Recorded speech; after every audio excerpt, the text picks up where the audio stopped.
El CEIC y la Unidad Educativa Jatario Nancha presentan su programa Sinchiyari TV. Ñukanchikpa yuyaywan sinchiyarishun. Pedagogía.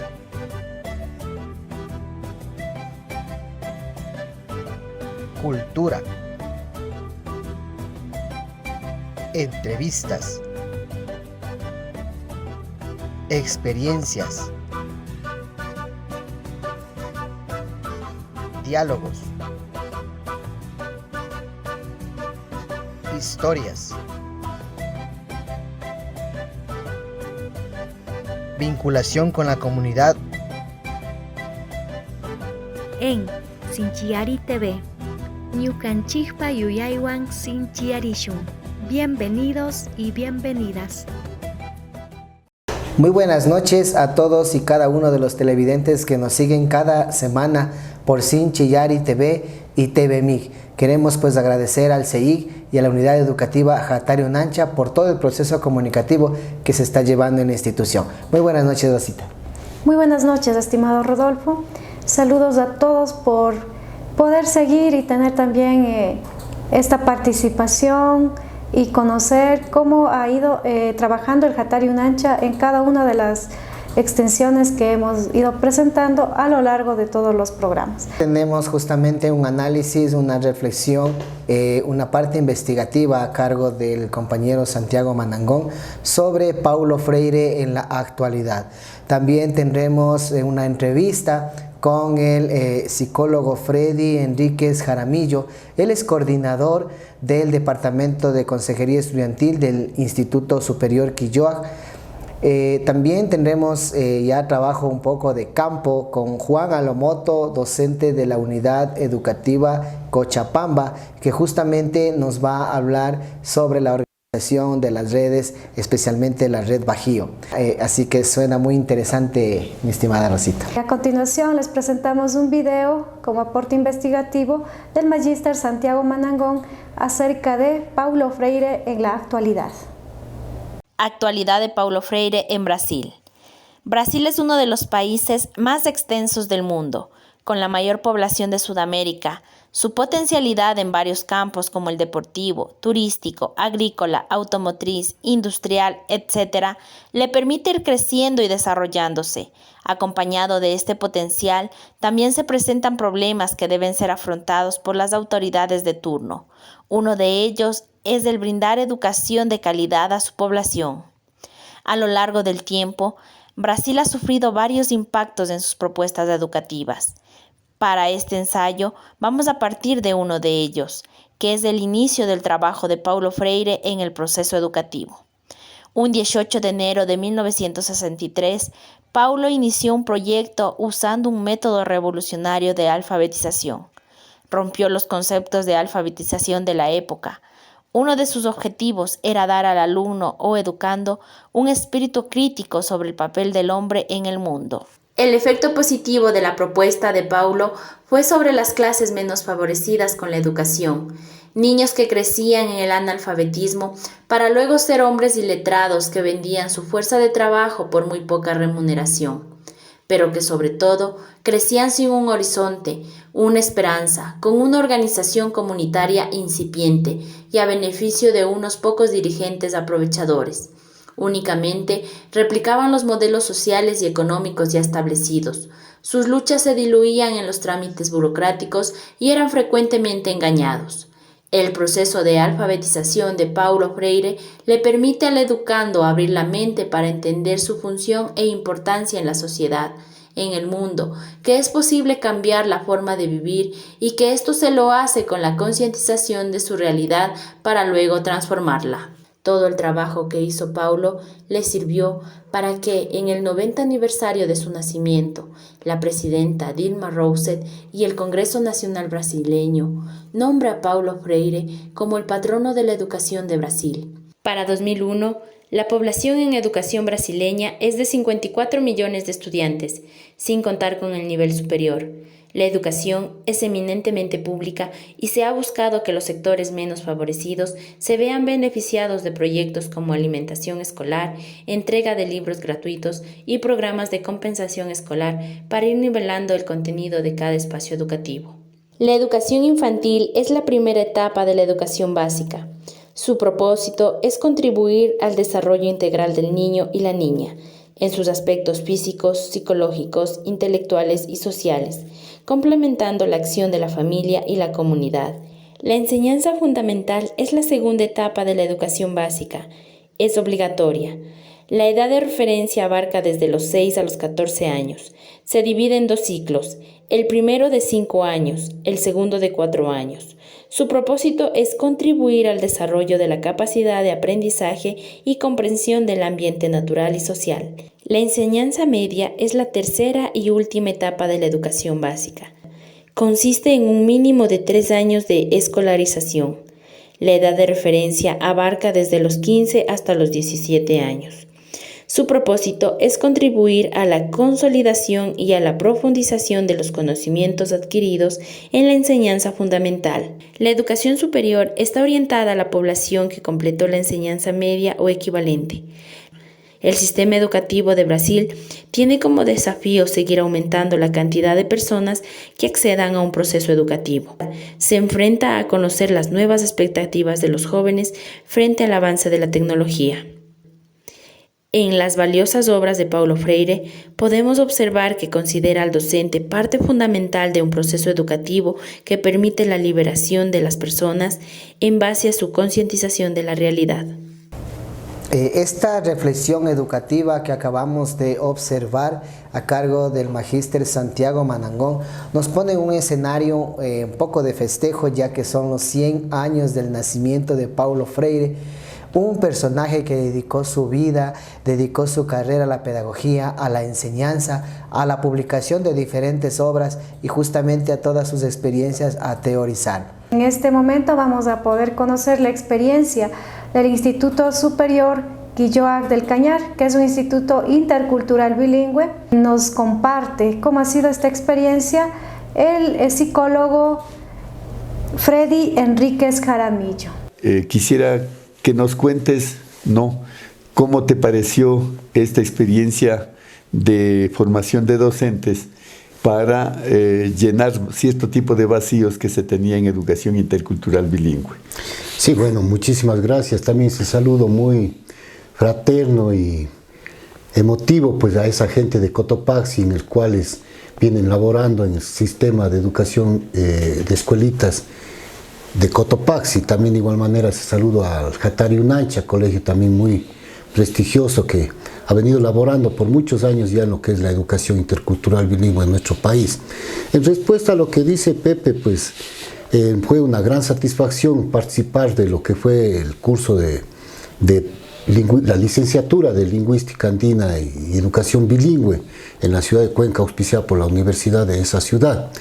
Experiencia que nos ha permitido en cierta manera integrarnos y vincularnos a lo que es la educación bilingüe a nivel de todo el país, puesto de que participaron representantes de diferentes provincias y ello permitió de alguna manera fortalecer estas intenciones que se tenía de dar un vuelco más técnico dentro de lo que es la formación académica y tratamiento de la lengua en los diferentes centros educativos a los cuales tuvimos que integrarnos o retornar.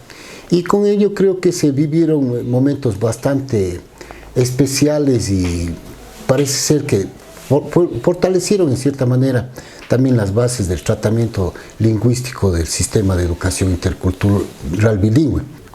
Yo quisiera también que nos comentes sobre el equipo de profesores que dirigían este proceso, ¿no? Y digamos, ¿qué es lo que insistían ellos con respecto a lo que es educación intercultural bilingüe? Bueno, tuvimos un equipo de facilitadores o profesores en la LAEB, tanto de procedencia ecuatoriana como también a nivel internacional, pues dentro de ellos lo que podría destacar es la presencia de Rodolfo Cerrón Palomino, que es un lingüista peruano que en cierta manera trabajó con nosotros el asunto de la temática de la lengua, ¿no? Se habló mucho de la estandarización del uso del quichua a nivel del país. Creo que nos sirvió de bastante en la parte técnica lingüística. En lo que respecta ya a otros docentes, pues nos han permitido quizás pensar en metodologías de trabajo contextualizados a lo que es el trabajo en las comunidades, en cierta manera optando por recuperar quizás ese elemento de autoestima que se puede ir generando en un compromiso de ser gestores de su propio desarrollo y a la vez también paralelamente proyectando a lo mejor instancias de desarrollo, sea en el plano social o económico, para que puedan también enfrentar los retos de una sociedad ecuatoriana en la cual pues, se ha venido acostumbrando a que sea un grupo social económico privilegiado quienes impongan ciertas situaciones. Entonces hay un grado de capacitación de parte de los docentes de esa época de la AEP que nos permitieron ver con una visión un poco más dinámica quizás la actividad dentro de las comunidades indígenas en el país. En este contexto, ¿cómo ves tú la presencia de la universidad en estos procesos que se van generando? Bueno, pienso de que hay que ser un poquito analizando la situación, dividirla en determinados momentos históricos, ¿no? La universidad en los años 90 quizás pues generó con mucho más compromiso, diríamos, al abrir estas especialidades vinculadas al proceso de educación intercultural bilingüe. Luego también se dieron a nivel de procesos de postbachillerato, no solo la universidad, sino también los institutos pedagógicos superiores, ¿no? Caso de acá, de nuestra provincia, tenemos el Instituto Superior Pedagógico Intercultural Bilingüe, Quilloac, donde iniciamos nuestras actividades y que marcó también un espacio de capacitación hacia los profesores interculturales y bilingües. También tenemos en Riobamba el Jaime Roldós Aguilera, en Marta Roldós de Bucarán, allá en la Amazonía, el Bomboiza en Morona, Santiago, pues, que fueron el Limoncocha, porque 5 hermanos institutos fuimos a nivel nacional, que también cumplimos una función. Las universidades, lógicamente, también respaldaron en cuanto a la capacitación a tercer nivel, hablamos de licenciaturas. En los institutos superiores se capacitaban a profesores en educación primaria, tecnológicos, ¿no? Y se creó la UNAE, que para coincidencia funciona acá en nuestra provincia. Lamentablemente la UNAE coartó el desarrollo de la educación intercultural bilingüe. Entonces, en este contexto, me parece que la UNAE como que costó lo que es el proceso educativo que viene desde la organización y más bien es una propuesta del Estado con sus propias orientaciones y que lamentablemente salen fuera del contexto de las comunidades. Hay que ser claros y coincido en esa apreciación que tú tienes, puesto de que analizamos estructuralmente la UNAE.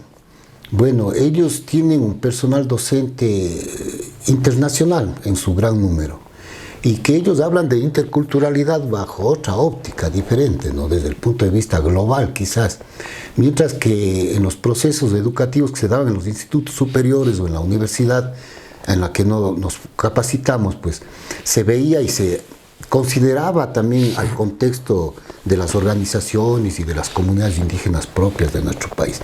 Yo creo que, no sé si los comentarios que vienen ahora es que las comunidades están desorganizadas, que los jóvenes ya no quieren ser parte de todo este proceso. ¿Será que eso es real o será que hay que volver a vincularnos a las comunidades para lograr estos objetivos? Bueno, el tiempo actual, quizás debido también al hecho de la tecnología, a procesos de migración, más que todo que ha golpeado bastante en nuestra provincia, mucha gente migró. En nuestro plantel educativo en el año 2021, sin exagerar, de un número de 450 estudiantes, siquiera migraron unos 120 jóvenes, niños con familias enteras migraron al exterior.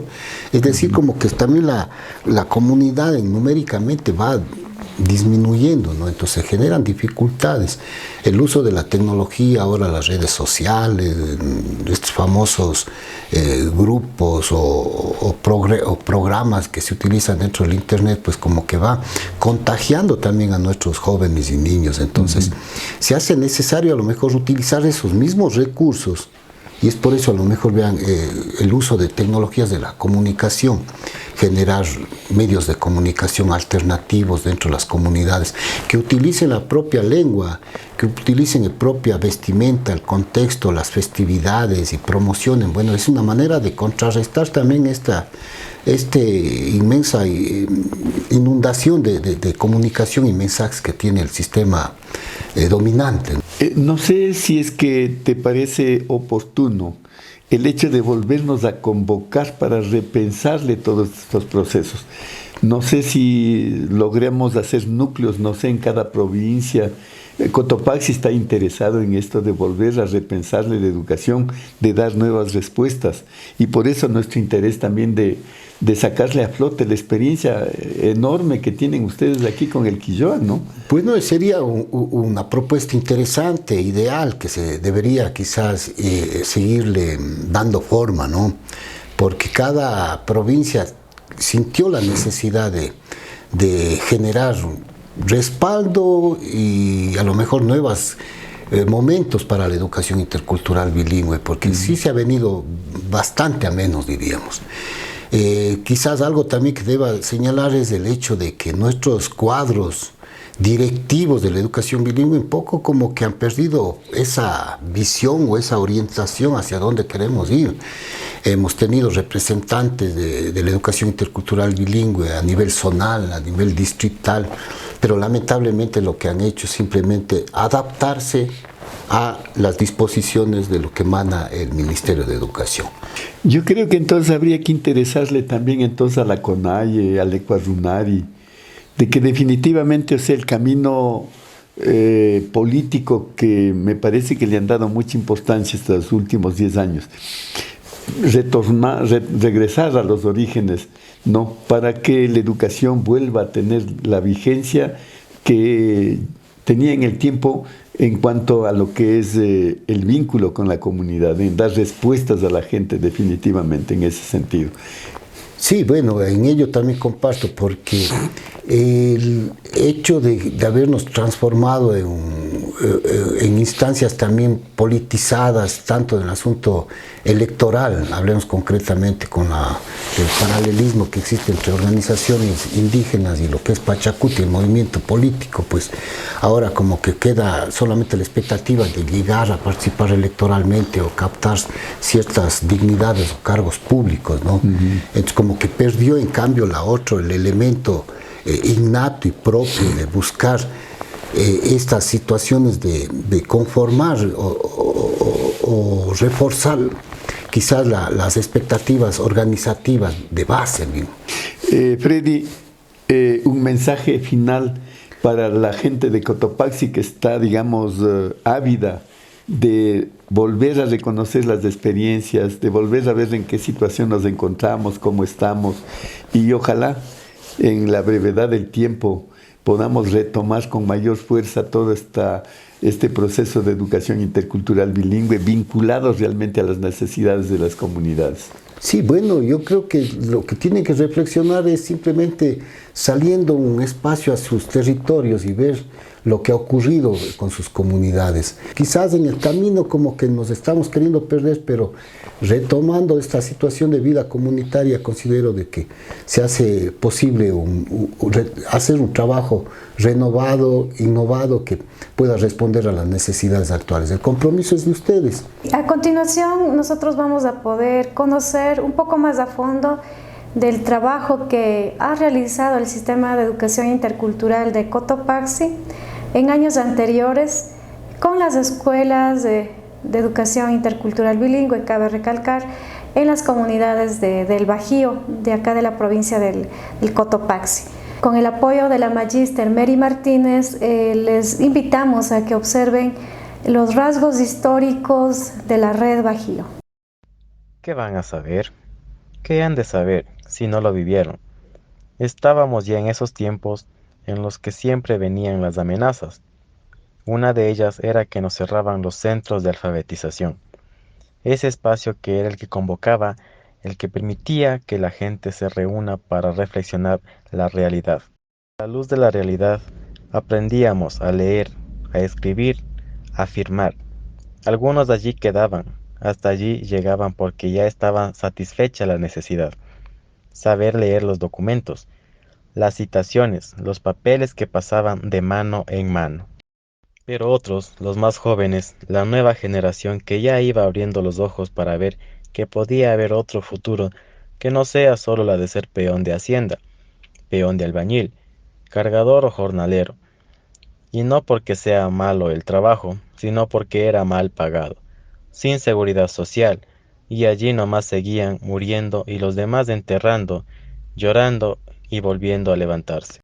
Entonces, de la Oficina Nacional de Alfabetización, ya dijeron que solo seguirán de alfabetizadores, de promotores, los que tengan alumnos, participantes y título de bachiller.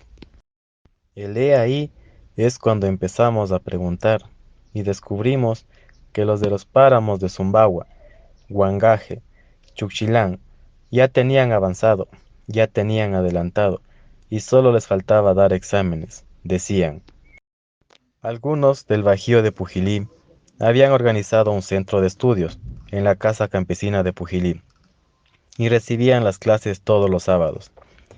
A ellos nos uníamos los de Saquicilí, que éramos la mayoría, a caminar cada sábado, puntual, porque por primera vez teníamos horario completo, desde las 8 de la mañana hasta las 5 de la tarde, con más de 5 profesores, para estudiar las 4 áreas, con excelentes profesores. Ciencias Sociales con Gustavo del Hierro y Fernando Rodríguez, Sociología con el doctor Marcelino Chumpi, Matemáticas con Jaime Salazar, Música y Artística con Milton Cerruto, un boliviano, Castellano con Fernando Garcés, Psicología con la doctora Gladys Pastor y Filosofía con el doctor Rodrigo Martínez. Allí mismo almorzábamos y luego llevábamos las tareas para la semana. Así fue que avanzamos los 3 años de bachillerato, que con un convenio con el Instituto Pedagógico Intercultural Bilingüe de Cañar, pudimos graduarnos y recibir el título de bachiller en Ciencias de la Educación. Nosotros también, al igual que los de Zumbagua y Chuchilán, hicimos el compromiso de reunirnos cada mes para evaluar el trabajo. Asistíamos y participábamos activamente en la formación del MIC. Gracias a la apertura del rector, que en ese entonces era el padre José Manangón, y la autonomía académica, curricular, administrativa y financiera de la Dirección Nacional de Educación Intercultural Bilingüe, pudimos enseguida tener extensiones del Colegio Jatari Unancha en Yanaurco, Cochabamba, La Laguna, para no solo estudiar los educadores comunitarios, sino también otros jóvenes y señoritas. Gracias a que teníamos el colegio funcionando, es que alcanzamos la parroquialización de Cochabamba. Podemos comentar que la red Bajío en su creación fue en un contexto de amenazas, en donde se cerraban los centros de alfabetización, pero justamente hubo el apoyo de profesores con reuniones y evaluaciones permanentes como un trabajo incansable de educadores comunitarios. Les invitamos a que puedan observar una entrevista realizada al licenciado Juan Olomoto. Fue el director de la Red Bajío, entonces nos va a compartir de primera mano cómo fue su experiencia como director, cómo trabajó para fortalecer todas las escuelas que estaban vinculadas a esta Red Bajío. Así que desde la Unidad Educativa Cochabamba nos comparte su experiencia. En esta oportunidad vamos a poder hablar acerca de cómo estaba conformado la Red Bajío. Bienvenido, licenciado Juan Olomoto. Qué gusto poder contar con usted en esta oportunidad.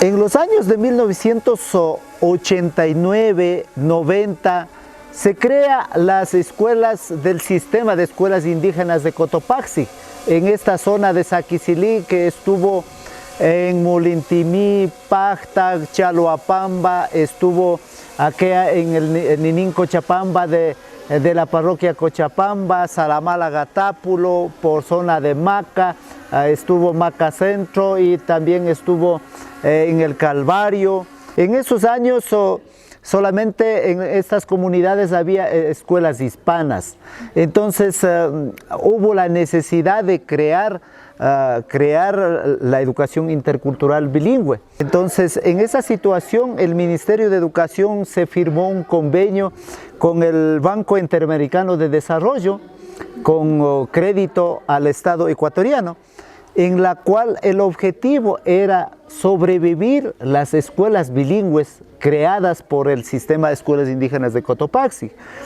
Habíamos hecho un trabajo, una administración honesta, sincera, transparente. Entonces tuvimos que construir varias aulas, baterías sanitarias, comedores escolares, vivienda de maestro, centros, tuvimos que instalar en varias escuelas, casi en todas, centros de cómputo que nunca habían visto los estudiantes, los padres de familia. Entonces tuvimos que capacitar al personal docente en informática, tuvimos que capacitar en el desarrollo metodológico, tuvimos la oportunidad de practicar la metodología de escuelas lectoras. Entonces eso fue un gran resultado que el mismo docente estuvimos con la incapacidad de que el estudiante sea un lector comprensiva, creativa, analítica. ¿Cómo estaba estructurado la parte administrativa o el organigrama de la Red Bajío en sí? En ese entonces estuvo, como había poco presupuesto, tampoco no era necesario, estuvo organizado que se llamaba el Consejo de Gobierno Comunitario, que se llamaba, incluía el mismo director de la red, un representante de los padres de familia, un representante de los docentes, un representante de los estudiantes, quienes, en otras palabras, quienes era el gobierno escolar, quienes decidían por la compra, quienes decidían cambio de los docentes, a quién tenía que dar por concurso de mérito o posición, siempre estuvo vigilado. Ello convenía de eso, había un director, una secretaria, una colectora en la parte administrativa. Ahí había otro que se llamaba el Comité Técnico Pedagógico, que estaba conformado varios docentes. Entonces ellos velaban por el mejoramiento de la parte académica, el mejoramiento de la parte metodológica, de la enseñanza-aprendizaje. Específicamente tuvimos que priorizar en área de matemáticas y la lectura-escritura. ¿Qué resultados se evidenciaron durante el funcionamiento de las redes? Nosotros tuvimos que aprender la parte administrativa financiera. Para nosotros fue bastante complicado. A nosotros que éramos indígenas en ese entonces, nadie creía que teníamos presupuesto. No podían facilitar las proformas. En ese entonces tuvimos que hacer las adquisiciones de los materiales, equipamiento, con 3 proformas. Y como nadie creía, entonces no facilitaba ese requisito que era fundamental para hacer la adquisición de los materiales. Evidentemente este equipamiento estuvo muy adecuado de acuerdo al año de educación básica, de acuerdo a la edad cronológica de los estudiantes. Tuvimos esa oportunidad y lamentablemente hoy no lo tenemos, sinceramente. El licenciado Juan Alomoto nos hace ver que actualmente desde el Ministerio de Educación o desde la LOI simplemente como que nos limitan como docentes. Nos hace también repensar y hacer que seamos docentes mucho más críticos de qué manera estamos trabajando dentro de cada aula y cómo queremos nosotros que nuestros estudiantes tengan ese pensamiento crítico y aporten a la transformación de la realidad. A seguir fortaleciéndonos desde nuestros pensamientos, desde el territorio, desde la comunidad, y como nosotros lo vamos trabajando, ¿no?, desde la Unidad Educativa Jatari Unanchi en territorio. Muchísimas gracias a todos por haber compartido este programa y pues invitados a todos para el próximo día sábado.